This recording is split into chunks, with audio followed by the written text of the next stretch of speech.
आज के यूथ यानी देश का भविष्य यानी जेनजर्स जो 1995-2010 के बीच पैदा हुए होंगे, फिलहाल 13 से 26 साल के चल रहे हैं। बाकी जितनी भी जनरेशन है जैसे अल्फा, बेबी बूमर, जेन वाई, जेन ए, मिलेनियल, इनकी तुलना में जेनजर्स की जो कंडीशन है वो सबसे वर्स्ट है। मेंटली, फिजिकली, स्पिरिचुअली सब तरह से इनकी पुती पड़ी है। जब इनकी पुती पड़ी है तो देश की कितनी पुतेगी? क्यों पुती पड़ी है इनकी? क्योंकि ये जनरेशन सोशल मीडिया जनरेशन है। क्यों है ये सोशल मीडिया जनरेशन? क्योंकि जब सोशल मीडिया का जन्म हुआ था तो सोशल मीडिया की किलकारी और इनके रोने की किलकारी दोनों एक साथ आई थी। दोनों एक साथ साथ बड़े हुए थे और ये लगे रहते हैं हर टाइम सोशल मीडिया में। 54% जेनजर्स कहते हैं कि वो 4 घंटे से ज्यादा सोशल मीडिया पर लगे रहते हैं। 38% से ज्यादा तो इससे भी ज्यादा घंटों तक लगे रहते हैं। 8-8, 9-9 घंटे तक अपने देखे जा रहे हैं फेसबुक, इंस्टाग्राम, घंटाग्राम। और ऐसे में इनकी फिजिकल, मेंटल हेल्थ बहुत बुरी तरह अफेक्टेड हुई है ऑल ओवर। कैसे बाकी जनरेशन की तुलना में वर्स्ट है? सबसे पहले इनका जो अटेंशन स्पैन है बाकियों की तुलना में शॉर्ट है, केवल 8 सेकंड का है। ये क्या होता है? ये फोकस रखने की क्षमता होती है। मतलब कि ये कोई वीडियो देख रहे हैं, कोई किताब पढ़ रहे हैं, कोई बात सुन रहे हैं तो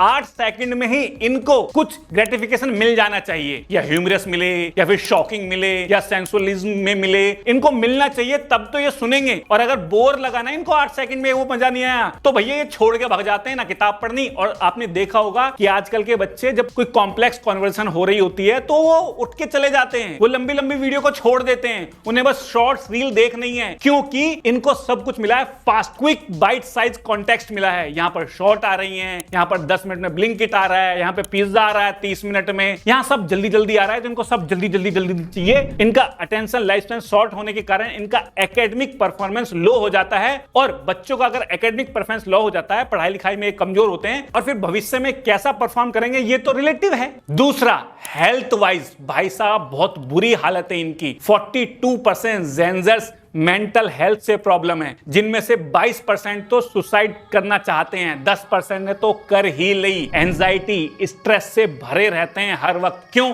इसके पीछे 3 कारण हैं। सबसे पहला, कंपैरिजन मूड, क्योंकि ये हर वक्त इंस्टाग्राम, स्नैपचैट वगैरह पे देखते रहते हैं जो भी सेलिब्रिटी या जो भी इन्फ्लुएंसर हैं या लोग अपने अच्छे अच्छे मूवमेंट के फोटो डाल रखते हैं। मैं यहां घूम रहा हूं, मैं ये कर रहा हूं, मैं वो खा रहा हूं, ये मैं ये कर रहा हूं। एक्चुअल में उनकी लाइफस्टाइल उतनी अच्छी नहीं होती जितना कि इंस्टाग्राम पे दिखती है। तो इनको लगता है कि यार ये तो बहुत बढ़िया जी रहे हैं, मैं ही हूं जो सबसे घटिया तरीके से जी रहा हूं, और दुनिया के हर लोग बहुत ही ज्यादा मजे कर रहे हैं, मैं ही थोड़ा कम मजा कर रहा हूं। दूसरा, बॉडी इशू और सेल्फ स्टीम। इन्फ्लुएंसर और सेलिब्रिटी की जो एक परफेक्ट आइडियलाइज ब्यूटी और बॉडी स्टैंडर्ड इन्होंने देखा है कि ये 6 पैक एब हैं, ये खूबसूरती है। मैंने इसके लिए एक पूरी वीडियो भी बना रखी है, वो तुम देख लेना अगर मन करे तो उसमें एक ब्यूटी स्टैंडर्ड सेट हो गया है कि भाई ऐसा व्यक्ति खूबसूरत है, उनको चारों तरफ खूबसूरती दिखती है। और उस चक्कर में इनको लगता है कि यार मैं ही बकवास दिख रहा हूं। 58% फीमेल्स और 43% मेल्स अपनी बॉडी को लेके उनको चिंता है, इशू है। उनको लगता है कि मैं कम अट्रैक्टिव लगता हूं या लगती हूं, और इस चक्कर में वो फालतू प्रोडक्ट मुंह पे, शरीर पे लगा देते हैं कि ये क्रीम लगा ली, ये चटनी लगा ली, या फिर स्टेरॉइड्स ले लिया, या प्लास्टिक सर्जरी करवा ली, और बीमारियों से जूझ रहे हैं। ईटिंग डिसऑर्डर, बॉडी डिस्मॉर्फिया, जिसके कारण खाने पीने का पैटर्न बिगड़ गया है, और ये सोशली कहीं जाते नहीं है और स्ट्रेस में रहते हैं। और तीसरा, अटेंशन सीकिंग। भाई इनको आदत पड़ गई है लाइक्स लेने की। इनको फोटो डालना है और लाइक्स देखते रहने। लाइक आए कि नहीं आए? लाइक कम लाइक आ गए यार, आए नहीं है तो लाइक हो रहा है भैया,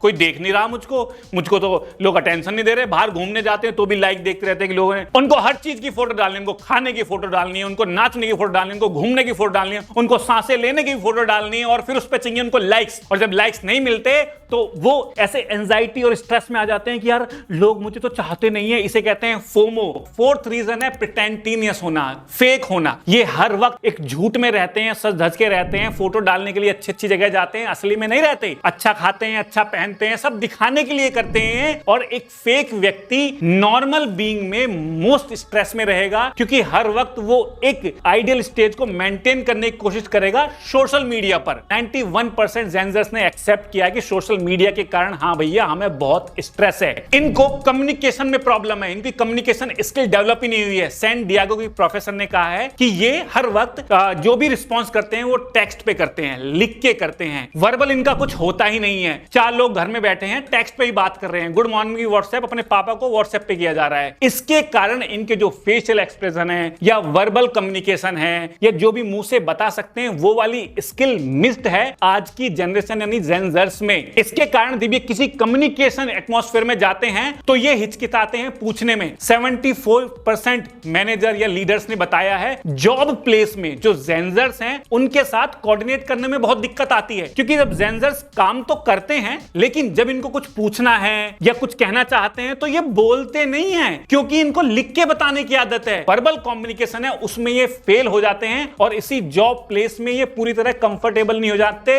मैनेजर कंप्लेन करते रह रहे हैं इनकी। हर जेनजर्स को लगता है कि वो इंस्टेंट रिच बन जाएगा अचानक से बहुत ही जल्दी। ये उनके दिमाग में बिठाया गया है क्योंकि आसपास के इन्फ्लुएंसर फेक लाइफस्टाइल दिखा रहे हैं, झूठ बोल के गाड़ी कपड़े रेंट वेंट लेके हवाई जहाज वो दिखा रहे हैं। इसके बारे में मैंने वीडियो बनाई है, टाइम लगे तो देख लेना। और दूसरा, सचमुच भी 21, 22, 23 साल के लोग बड़ा बड़ा बिजनेस खड़ा कर रहे हैं, बिलियनर बन गए हैं, मिलियनर बन गए हैं, तो इनको भी लगता है ये भी अचानक से बन जाएंगे और अचानक के चक्कर में ये जॉब प्लेस में फेल हो रहे हैं। इंस्टेंट रिच बनना चाहते हैं, इसी कारण ये मोस्ट अनस्टेबल जनरेशन है जॉब के लिए। ये सबसे ज्यादा जॉब्स चेंज करती है। क्यों? क्योंकि इनको लगता है हम इस जॉब के लिए नहीं बने, ये जॉब हमारे लिए नहीं बनी, और ये जॉब को चेंज करते रहते हैं। अरे जॉब इसलिए की जाती है ताकि अपना जीवन यापन किया जा सके जब तक कि कोई अच्छा ऑप्शन ना मिल जाए। ये निठल्ले बैठे ही जॉब को छोड़ देते हैं कि I am not that type. हो सकता है जॉब के लिए तुम नहीं बने, जॉब तुम्हारे टाइप की नहीं है, लेकिन यह भी तो हो सकता है कि ससुरो तुम ही आलसी हो। और भाई इसी रीजन से 50% जेनजर्स कहते हैं कि हम हमेशा डरे रहते हैं कि हमारे पास उतने पैसे नहीं है। फाइनेंशियल क्राइसिस इनके साथ ही सबसे ज्यादा है और ये मोस्ट एडिक्टिव जनरेशन है। इनको हर चीज का एडिक्शन है भाई। जो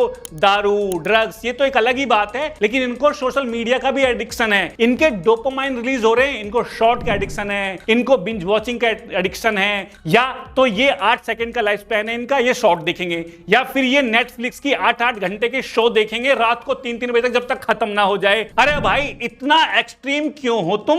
लेकिन जेनजर्स ऐसा नहीं है कि बाकी जनरेशन की तुलना में ये सब चीज में ही बुरे हैं, कुछ बातों में ये उनसे बहुत आगे हैं। जैसे इनके फ्रेश परसेप्शंस और ये बहुत ही इनोवेटिव होते हैं। स्मॉल बिजनेस के ओनर ने कहा है कि इनके पास डिफरेंट तरह के आइडिया होते हैं, अब से पहली जनरेशन के पास ऐसे नहीं थे। मोस्ट प्रॉब्लम सॉल्विंग जनरेशन है। इनको एक प्रॉब्लम दे दो ये सॉल्व कर देती है। अब से पहले के तो लेके बैठ जाते थे कि यार ये एडजस्ट ही हो जाते थे प्रॉब्लम के साथ कि नहीं भैया ऐसे ही जीना अब तो, लेकिन नहीं, इनको प्रॉब्लम दे दो ये प्रॉब्लम को सॉल्व करने में सबसे आगे हैं। तीसरा, एडेप्टिव हैं, क्योंकि इन्होंने पेंडेमिक देखा है, इन्होंने वॉर्स देखे हैं, तो ये एडजस्ट बहुत जल्दी से होती है। ये टेक्नोलॉजी एक्सपर्ट हैं, जितनी भी जनरेशंस गई हैं इवन इससे पहले की, क्योंकि इनके साथ ही टेक्नोलॉजी आई है, ये मोस्ट टेक्नोलॉजी एक्सपर्ट है। और ये एकमात्र जनरेशन ऐसी है जो सोशली बहुत ही कॉन्शियस है। यानी अब से पहले की जनरेशन में कुछ लोग पॉलिटिकल ओपिनियन रखते थे या एनवायरनमेंट के बारे में चिंतित होते थे, लेकिन ये एनवायरनमेंट के बारे में सोशली मुद्दों पे बहुत जल्दी एक्टिव होते हैं और सबसे ज्यादा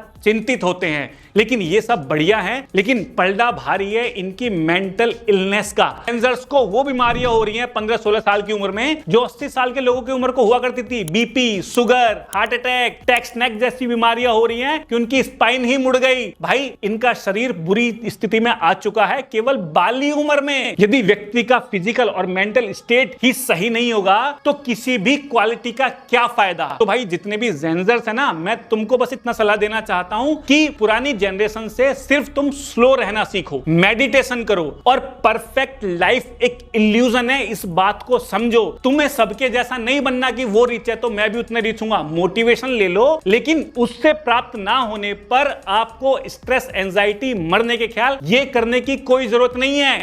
तुम्हें कई बार ऐसा लगता होगा कि मेरे पास अच्छे शूज नहीं है, इनके पास कितने बढ़िया शूज हैं। अरे कई लोगों के पास तो शूज पहनने के लिए पैर नहीं है। तो पुरानी जनरेशन ने तुम्हें सिखाया है कि अपने से ऊपर ना देखो तो बेटर है, अपने से नीचे वालों को देखो तो ज्यादा सेटिस्फाई रहोगे। और तुम जेनजर्स को ये लगता है ना कि भाई मैं तो ये पालूंगा तो मैं खुश हो जाऊंगा, मैं ये पहन लूंगा तो मैं खुश हो जाऊंगा, मैं ऐसी बॉडी बना लूंगा तो मैं खुश हो जाऊंगा। सुख प्राप्त करने की चीज नहीं है, देखने की चीज है।